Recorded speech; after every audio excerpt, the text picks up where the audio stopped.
Pernah kebayang nggak sih seberapa besar pengaruh satu perusahaan aja buat satu negara penuh? Hari ini kita bakal bedah Goto, salah satu raksasa teknologi yang udah jadi kayak mesin digitalnya Indonesia. Skalanya, wah, mungkin bakal bikin Anda kaget. Yuk kita mulai.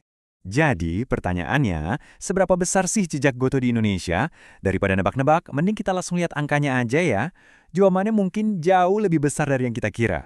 Oke, angka pertama yang perlu kita tahu, 2,2%. Nah, ini adalah kontribusi Goto ke total PDB Indonesia di tahun 2022. Biar gampang ngebayanginnya, artinya dari setiap Rp100.000 yang berputar di ekonomi Indonesia, Rp2.200-nya itu datang dari ekosistem Goto. Gede banget loh untuk satu perusahaan doang. Dan dampaknya nggak berhenti di situ aja. Coba bayangin, hampir 2/3 dari semua pengeluaran rumah tangga di Indonesia itu terjadinya lewat platform GoTo. Mulai dari makanan yang kita pesen, transportasi sehari-hari, sampai bayar tagihan. Bisa dibilang, GoTo ini udah nyatu banget sama denyut nadi kehidupan jutaan orang Indonesia. Tapi, ya angka-angka raksasa tadi kan nggak muncul gitu aja dari langit. Ada orang-orang di baliknya. Siapa sih sebenarnya mesin penggerak yang bikin platform ini jalan? Nah, mari kita kenalan sama mereka. Pertama, ada lebih dari 5,3 juta merchant atau pedagang. Mereka ini para pemilik warung, kafe-kafe lokal, UMKM yang sekarang bisa menjangkau pelanggan di seluruh kota. Semuanya ya berkat ekosistem Goto ini. Terus ada juga 3 juta mitra pengemudi. Nah, mereka inilah tulang punggung logistiknya. Mereka yang mastiin pesanan kita nyampe dengan selamat dan kita sampai di tujuan tepat waktu. Merekalah wajah Goto yang kita temui di jalanan setiap hari.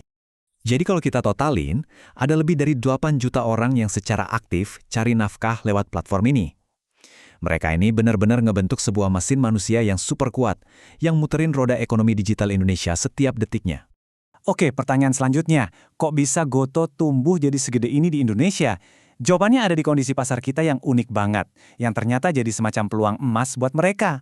Coba kita lihat data di tahun 2020. Lebih dari separuh penduduk Indonesia loh, itu aksesnya ke bank masih terbatas. Atau bahkan nggak ada sama sekali. Bayangin jutaan orang yang susah buat nabung, apalagi pinjam uang secara formal. Nah, ini kan celah pasar yang gede banget, yang siap banget diisi sama teknologi finansial. Dan disinilah letak potensinya. Penetrasi dompet digital atau e-wallet itu ternyata masih kecil banget, cuma 2,9%. Artinya apa?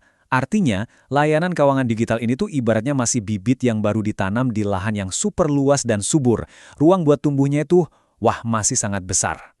Nah, dengan potensi pasar yang luar biasa besar kayak gitu, pertanyaannya jadi, gimana sebuah platform kayak Goto ngukur pertumbuhannya? Gimana cara mereka lihat seberapa aktif penggunanya? Ternyata, ada satu metrik kunci yang mereka pakai.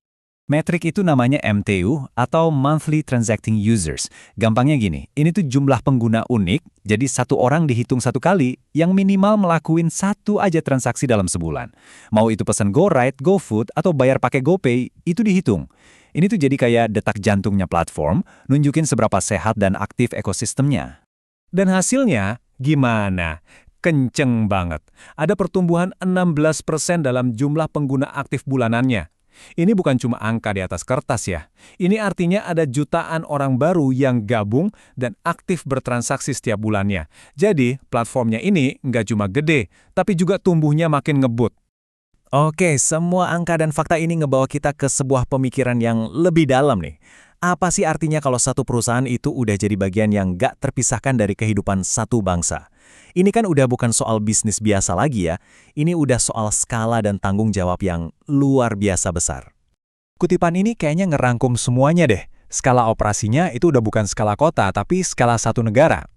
Mereka nggak cuma melayani sebuah pasar, tapi melayani populasi lebih dari 270 juta orang. Dan ini yang jadi pertanyaan penutup dari kami, kalau sebuah platform digital udah jadi semacam infrastruktur penting buat sebuah negara, langkah selanjutnya apa? Sebesar apa tanggung jawab yang harus diemban? Nah, kami pengen banget dengar pendapat kalian. Coba tulis di kolom komentar di bawah. Terima kasih banyak sudah menyimak.